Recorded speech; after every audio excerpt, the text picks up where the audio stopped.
নমস্কার বন্ধুরা, আপনাদের মা ও মেয়ের রান্নাঘরে জানাই অনেক স্বাগত। আজ দেরাদুন রাইসের পোলাওয়ের রেসিপি আপনাদের সাথে শেয়ার করব। প্রথমেই আমরা এখানে জলটা গরম করতে চাপিয়ে দিয়েছি। তার মধ্যে কিন্তু দিয়ে দিয়েছি গোটা গরম মশলা আর দিয়ে দিচ্ছি কয়েকটা তেজপাতা। এখানে পোলাওয়ের কালারটাও কিন্তু আমরা জলের মধ্যে দিয়ে দিয়েছি, যাতে চালের মধ্যে কিন্তু কালারটা ভালোভাবে বোঝা যায়।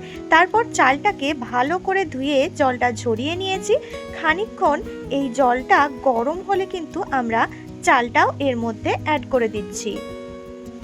আপনাদের কার কার গোবিন্দভোগ চালের পোলাও বা এই দেরাদুন রাইসের পোলাও ভালো লাগে অবশ্যই কমেন্ট করে জানাবেন।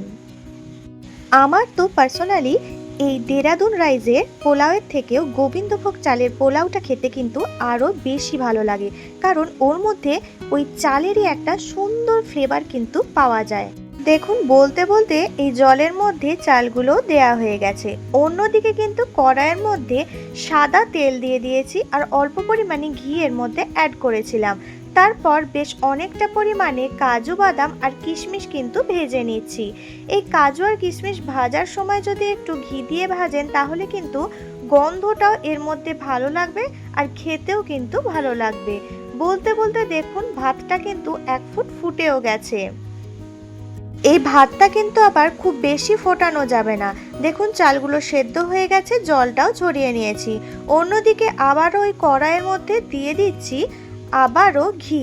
এই ঘিটাকে কিন্তু গরম করে নিচ্ছি, কারণ পোলাওটা যখন ভাজা হবে তখন কিন্তু এই ঘিটা ওই পোলাওয়ের মধ্যে দিতে হবে। মানে পোলাওটাকে এই ঘিয়ের সাহায্যে কিন্তু ভেজে নিতে হবে। তাই কড়াইয়ের মধ্যে দিয়ে দিলাম ওই ঘিটা। তারপর কিন্তু সেদ্ধ করে রাখা ভাতটাও এর মধ্যে দিয়ে দিলাম। এবার নুন আর পরিমাণ মতো চিনি, এক্ষেত্রে কিন্তু চিনির পরিমাণটা একটু আপনারা জানেনই বেশি দিতে হয়, তাই একটু বেশি পরিমাণে চিনি দিয়ে দিলাম কাজু আর কিশমিশ। এবার শুধু একটু ভেজে নেওয়ার পালা। এভাবে একটু নাড়িয়ে সমস্ত মশলাগুলোর সাথে ভাতটাকে ভালো করে মিশিয়ে নিচ্ছি। ব্যাস খানিকক্ষণ এভাবে নাড়াচাড়া করে নিলেই কিন্তু আমাদের সুস্বাদু পোলাওটাও রেডি হয়ে যাবে। আপনারা কিন্তু এই পুজোতে আমাদের রেসিপি দেখে বাড়িতে বানাতে ভুলবেন না, আর অবশ্যই আমাদেরকে কমেন্ট করে জানাবেন যে আপনাদেরও খেতে কেমন লাগলো। ভালো লাগলে প্লিজ লাইক, কমেন্ট, শেয়ার করে দেবেন। Thank you.